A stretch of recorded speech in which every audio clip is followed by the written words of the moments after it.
Meron tayong challenge kasi nag-survey tayo kanina. Survey po guys, survey lang para sa ating Vice President Sara Duterte. Kung mananalo bang presidente si Vice Sara Duterte sa darating na halalan ngayong 2028. At grabe yung mga heart na natanggap niya. Napakaraming heart na natanggap ni Vice President Sara Duterte. Siya na nga bang mananalo bilang presidente ng ating bansang Pilipinas?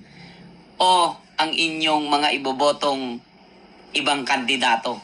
'Di ba? Survey lang, heart react nyo itong video na to kung kay Vice Sara Duterte ang inyong boto sa darating na halalan ngayong 2028. At kung ikaw ang tatanungin, sino ang presidente mo sa darating na halalan sa 2028? 'Di ba? And yun lang, survey lang to guys. Siyempre, walang iba kundi si Sara Duterte. And take note marami na kagaya nito. Vlogger siya, pero hindi siya political. Aba, tignan nyo naman, hindi man sa sumasaw-saw. Kaya lang siyempre, given the fact na ang sitwasyon sa Pilipinas ngayon, sobra ng talamak garapala ng pagnanakaw, wala man lang tayong nakikitang infrastructures na talagang maganda para sa bayan. Panay ghost project, panay hindi tapos, panay bulsa dito, PhilHealth natin, yung mga infrastructures natin, DepEd natin, ngayon malaki ang budget ng DepEd. So hindi natin masisisi talaga ang taong bayan na nagigising na talaga. In fact, pati yung kalaban aminado. Ulo sa 2020. Sang-ayon ako kay Sen Frank. Uh-huh. As of today, siya talaga ang pinakamalakas na kandidato. Uh-huh. So, kung pipili kami ng kandidato sa hanay namin at mag-unite kami sa kanya, kailangan maging kasing lakas ng kandidatong iyon. At Nandun po ba yung talagang pagkilala na mahirap? Wala pong ganun. Walang sinlakas ni VP Sara. Promise, talagang sobrang lakas ng lakas ng lakas. Kung si Makagago merong gatas na gatas na gatas na gatas, si VP Sara lakas na lakas na lakas na lakas na lakas na lakas na lakas. Wala na pong hihigit pa doon.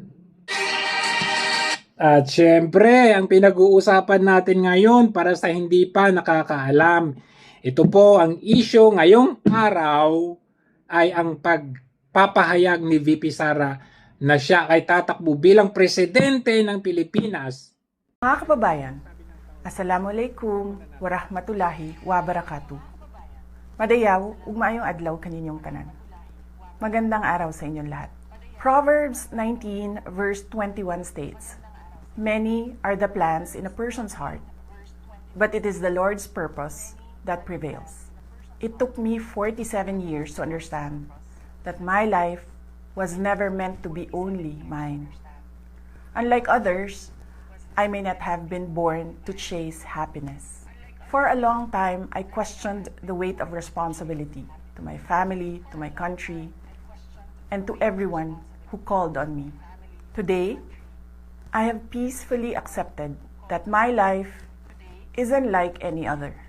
Sa unang mga buwan pa lang ng aming termino, nakita ko na ang kawalan ng katapatan ni Bongbong Marcos Jr.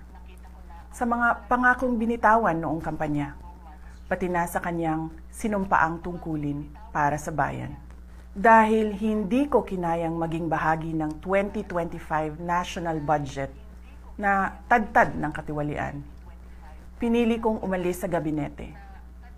Kahit alam ko na mula pa noong 2023 na ang magiging kapalit nito ay ang aking impeachment. Mga kababayan, humihingi ako ng paumanhin. Patawad kung tinulungan kong mahalal si BBM bilang Pangulo ng Pilipinas.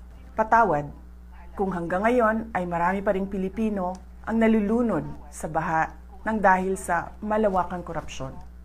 Patawad kung lantaran ang pang-aabuso sa ating mga institusyon para sa pansariling interes ng mga politiko. Patawad kung patuloy ang pagtaas ng presyo ng mga pangunahing bilihin habang nananatiling kapos ang kita ng bawat pamilya. Patawad kung wala man lang tayong tunay na seguridad sa pagkain. Patawad kung may mga nagkakasakit at binabawian bigla ng buhay dahil sa kakulangan ng maayos at epektibong healthcare system. Patawad kung ang mga dinadaanan ninyong kalsada, tulay at proyektong pinondohan ng taong bayan ay madalas masira. Patawad kung ang krimen, iligal na droga at terorismo ay tila unti-unti nang lumalapit sa pintuan ng ating mga tahanan. At patawad kung wala tayong malinaw at tunay na independent foreign policy. Kung kaya't tila'y tayo'y naiipit sa tunggaliang namamagitan sa mga superpowers tulad ng China at Estados Unidos. Madalas, iniiwasan ng mga politiko ang maagang paghayag ng kanilang mga plano upang hindi sila maging target ng pag-atake. Ngunit matagal nang sinira ng administrasyong ito ang pangalan ko. Matagal na akong inaatake gamit ang buong makinarya ng kapangyarihan. Mula sa mga scripted na investigasyon na ibinalot sa katagang in aid of legislation, sa pagkidnap ng aking ama, hanggang sa mga samut-saring paratang na pilit inuulit-ulit hanggang magmukhang totoo. Marahil ay matagal na rin akong hinatulan sa mata ng iilan. Hindi ako kailanman natakot sa pagsira nila ng pangalan ko. Ngunit may takot ako para sa ating mga anak. May takot ako para sa mga susunod na henerasyon. May takot ako para sa mga kababayan nating walang bahay sa ibang bansa, walang pangalawang pasaporte, walang ibang matatakbuhan kundi ang Pilipinas. Kahit ito'y patuloy na nalulugmok sa kahirapan. Na ako'y kahadlok nga, moabot ang adlaw nga dawato na lang nato ang kapobrehon isip kapalaran. Nga maanad na ta sa sayop, nga mawad-an na lang ta og paglaom. Ug labaw sa tanan, na ako'y kahadlok nga moabot ang adlaw, nga wala na tay Pilipinas, nga ikahatag sa atong mga anak. I cannot kneel before each and every Filipino to beg for forgiveness. Instead, I offer my life, my strength, and my future in the service of our nation. Mga kababayan, ibalik natin ang tapang at malasakit. Para sa Diyos, para sa bayan, at para sa bawat pamilyang Pilipino. Ako si Sara Duterte, tatakbo bilang Pangulo ng Pilipinas. Syukran. Nako, very powerful yung kanyang pagpapahayag ng ganun. Kasi, alam nyo, ang pagpapatawad, mapapatawad lang siya ng taong bayan. Itong panahon na ito, kung saan sinabi niya, ready na siya na i-offer ang kanyang sarili. Na ito na ang kanyang faith. Magsilbi sa taong bayan, ang kanyang faith, ang kanyang buhay ay hindi sa kanya, kundi sa publiko. Kung maalala natin, noong 2021, filing of candidacy ng October to December, ang inasahan ng lahat na tatakbo ay si VP Sara under President, tapos si Bongbong under Vice President. Pero during that time, siguro nawa ay hindi ready or hindi pa nahahanap or siguro nagtitiwala si VP sa kung sino man dahil alam niya kung hindi siya tatakbo, ang tatakbo ay si Marcos Jr. So hinayaan niya yung national kasi babalik siya sa lokal pagka mayor ulit. So, nung siya ay kinulit, sinamahan niya si Marcos Jr.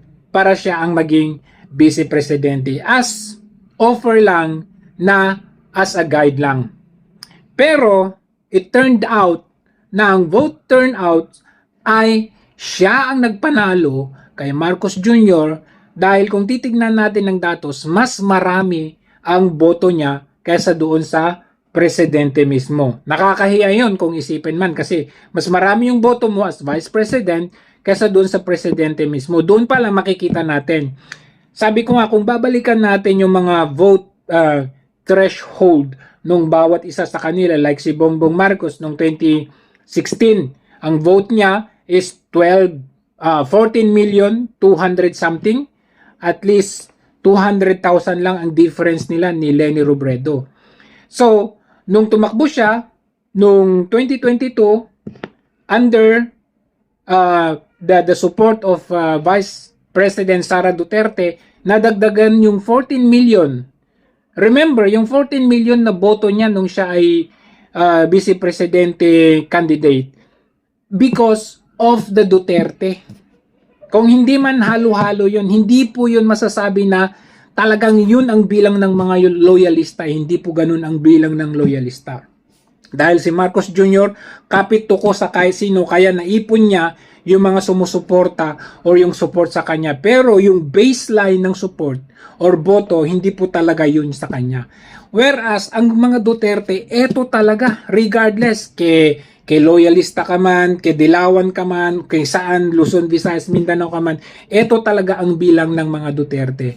As we can see, nung panahon ni Tatay Digong, landslide, 16 million over the others. So nung si VP Sara ang tumakbo, kuha niya syempre yung support ng mga Duterte. Even during the 2022 election, nahati ang DDS pero hindi talaga yung majority na hati. Mas kukunti kami na umalis or hindi sumuporta kay VP at kami sumuporta kay Isko Moreno. Pero mas marami ang vote count ni VP Sara na mga DDS na sumama sa kanya hoping kasi si VP Sara nagtiwala siya kay Marcos Jr. So marami talaga, majority talaga DDS at loyalista nagsama noong 2022. Kami na DDS din, kami yung mga faction na medyo konti, no? Medyo konti na lumihis na mas gusto namin paniwalaan si Tatay Digong during that time. But it turned out to be, eto nga sabi ni VP Sara, sorry na sinuportahan ko siya. Alright? Ang sorry niya hindi lang para sa amin. Ang sorry niya para sa amin at para sa inyo na sumuporta kay Bongbong Marcos nung sinamahan niya si Bongbong Marcos. Kasi he failed big time. Lahat ng mga pinangako niya, even the simple favor kay VP Sara, hindi niya tinupad. Yung pag-uwi niya sa Davao, pagtingin sa anak niya, hindi niya tinupad. Pero other than that, nag-serve pa rin si VP Sara. Pero anong ginawa nila? Siniraan sila, siniraan pa rin ang siniraan. From day one, siniraan si VP Sara hanggang ngayon. Ngayon, ano ang choice ni VP Sara? Kasi sabi niya, it's common political strategy na ayaw nilang magsabi na tatakbo sila ahead of time kasi sisiraan sila. Pero in the case of VP Sara, since day one, siniraan na siya. Anong choice meron siya? And in fact, hindi lang ito about herself. It's about the nation. Kasi kung sarili lang niya, anong essence nung pagpapaepal kumbaga, kung para sa sarili niya, kaliwat kanan ang corruption, ang pagnanakaw nila, ang pagbebenta ng ating mga assets. So, wala na po tayong choice, wala na siyang choice, kundi magsakripisyo, i-forward yung kanyang sarili. Usually, hindi ganyan po ang Duterte brand. Hindi po sila nagsasabi, natatakbo sila ahead of time kasi yun talaga ang alam natin na estratehiya. Kagaya ng ginawa nila kay Binay noong araw. Saka marami pa, ganun ang ginagawa nila. Pero ito, lantaran na sinabi niya, natatakbo siya, excuse me, although hindi niya sinabi na 2028, pero malinaw naman, there's no other presidency other than 2028. So, malinaw na nilagay na niya ang kanyang sarili as pain. Kasi alam natin, kahit hindi niya ilagay as pain yung kanyang sarili, inumpisahan na nila ang sisirain si VP Sara dahil obviously, ngayon pa lang yung impeachment ay niluluto at luto na nga. Yun ang gagawin nila. Ngayon, papasok dito yung, syempre, tayong taong bayan. Nakikita natin, ayaw natin yung inaapi. Doon tayo mas kumakampi kasi hindi tayo ganun eh. Hindi tayo ganun kahit hindi natin idol or gusto si PRRD. As tatay, gusto mo bang gawin sa tatay mo yon? So talagang, ang nangyari ngayon, nilagay niyang kanyang sarili sa front. As in the battlefield, siya na yung nasa harapan. Ibig sabihin, ready na siya. All out war na ang gagawin niya dito. Nandito na siya sa harapan, nandito tayo sa likod. Ngayon, in the case of war, in this war zone, una siyang tutumbain, okay? Marami pa nandito sa likod niya, nakahanda na. So at least mas better na strategy yun kasi yung kagaya yung nangyari noong 2021 na hindi natin alam. Parang marami tayong umasa na tatakbo siya, tapos biglang hindi siya tatakbo. So wala na tayong choice, saan tayo pupunta? Ay, si Bongbong Marcos, wala rin tayong choice kasi sinuportahan din ni VP Sara. So itong 2028, andito na siya sa harap. Alam na natin na siya ay tatakbo, lalakas ang loob natin. Kasi alam na natin, sure na tayo na siya ang susuportahan natin. Sure na tayo na ipagtatanggol niya tayo. Sure tayo na she is on our side. Na hindi lang siya hanggang salita or hindi lang siya yung alam mo yung paaasahin na naman tayo. So this time inilatag niya ang kanyang baraha. Inilatag niya, tatakbo ako. Whether they like it or not, tatakbo ako. Whether mag-fail tayo o mag-succeed, tatakbo ako. Ito na yung baraha ko, nilatag ko na. You come and join me. Yung pag-join nyo sa akin, hindi ko laban sa sarili ko to, laban para sa atin lahat. So this time, the strategy is more contrasting strategy doon sa naging strategy nung kanyang ama. As we all know, ibang-iba si VP Sara kay Tatay Digong. That is the reason why si Tatay Digong ay napadala doon because of the support of VP Sara kay Bongbong Marcos na traidor na meron palang balak ang West dito kay Bongbong Marcos o kung sino mang uupo na gawin nilang puppet kasi hindi nilang nagawang puppet si PRRD during the time. So, nakita nila very weak itong presidente na ito. Kaya yun yung ginawa nila para matanggal ang mga Duterte, kung sino man susunod na Duterte. Kasi nga, nung time ni PRRD, hindi nila nagawa lahat ng mga ginagawa nila dati. Yung status quo dati, hindi nila nagawa. So, it's time. Ayaw nilang bumalik sa dati na yon na kung saan lahat ng kalakaran nila putol nung dumating si PRRD. Dumating si Marcos Jr., may sagabal. Alam nila, next in line si VP Sara. So, inumpisahan na nila. Since day one, inumpisahan nila na tanggalin si VP Sara. You could imagine, million over billion, pero ang tinitignan nila yung million. So, dito pa lang, alam na natin na yun talaga ang target nila. This is not about due process of law. This is not about giving justice to the EJK victims, human rights. This is not all.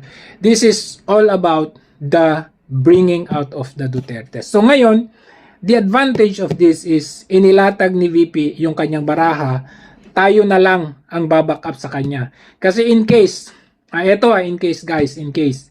Kasi may mga plano sila, may mga gameplay sila na ito si Soto ilagay nila dito. Okay? Si Soto ilagay nila dito hanggang next year. Next year, pag napabagsak na si VP Sara, susunod nila si Marcos Jr., susunod si Soto, mahawakan nila yung COMELEC. Ngayon, pwede nating i-counter ito. Itong mga sinasabi natin, possibility na mangyari ito.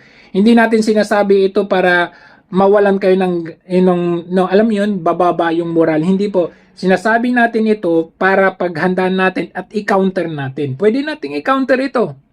Pwede natin i-counter kasi hindi nila, kung tutuusin, yung mga senador natin, ngayon kahit tanggalin nila si Bato, kahit tanggalin nila si Bongo, meron at merong papalit dyan, meron at merong makakaisip niyan kasi 2028 is coming. Meron makakaisip niyan na matatanggal si Soto. Pag natanggal si Soto, yung plano nila, yung gameplay nila, na si Soto ang papalit kay Marcos Jr., mawawash out yan. Kaya nga nakita ninyo yung coup d'etat supposedly last week, hindi natuloy kasi kinausap nila, tinawagan nila para hindi matuloy yung pag-oust kay Tito Soto. Kasi yun yung gameplay nila eh. So yun ang kailangan natin i-counter dyan. I-counter natin na at any given time, at any rate, hindi sila magtagumpay na si Soto ang ilalagay nila dyan o kung sino man. Kung hindi si Soto, si Martin Romualdez. Pwedeng ganun. We don't know. Kasi backup ito ng West, backup ito ng mga Dilawan na we don't know. It's underground. Nag-meeting ng mga yan na hindi natin alam. Nakita nyo naman, may meeting sila. Prior to this, in the past, may meeting sila with Martin Romualdez. So, ito po just to bring down the Duterte. So, pag sinupress natin yung flow ng kanilang gameplay, hindi yan matutuloy. Kahit sabihin na natin, pag pinabagsak nila si VP Sara, merong susunod. Kung hindi si Baste, si Paulo. Kung hindi si Paulo, tanggalin na nila lahat ng Duterte. Meron susunod. Ang susunod na sosuporta under the banner of Duterte, regardless of who, Robin Padilla, Marcoleta, kung sino man dyan, under the banner of the Duterte, mananalo at singlakas din yan ng pinabagsak nila. Hindi ka ako naniniwala sa sinasabi ni Risa na kailangan merong mas malakas or lalakas pa ng kagaya ng lakas ni VP Sara. Walang ganon. In reality, wala nang mas lalakas pa kay VP Sara. You name, even enumerate mo, wala nang mas lalakas pa doon. So yun lang, ika-counter natin yung gawain nila o yung gagawin nila kay VP. Paulo, Baste, mawala man yung mga yan, meron din mga apo, meron din si Marcoleta, meron, ang dami dyan na pwedeng susunod. So, yun lang. We are very happy. Finally, VP Sara, she laid down her cards on the table. Ngayon, alam na natin kung ano ang susunod nating gagawin. Dahil hindi na tayo nangangapa, hindi na tayo nag-aalanganin ano ba talaga mangyayari, hindi tayo nanghuhula. Ngayon, alam na natin, all out war, all out support kay VP Sara Duterte.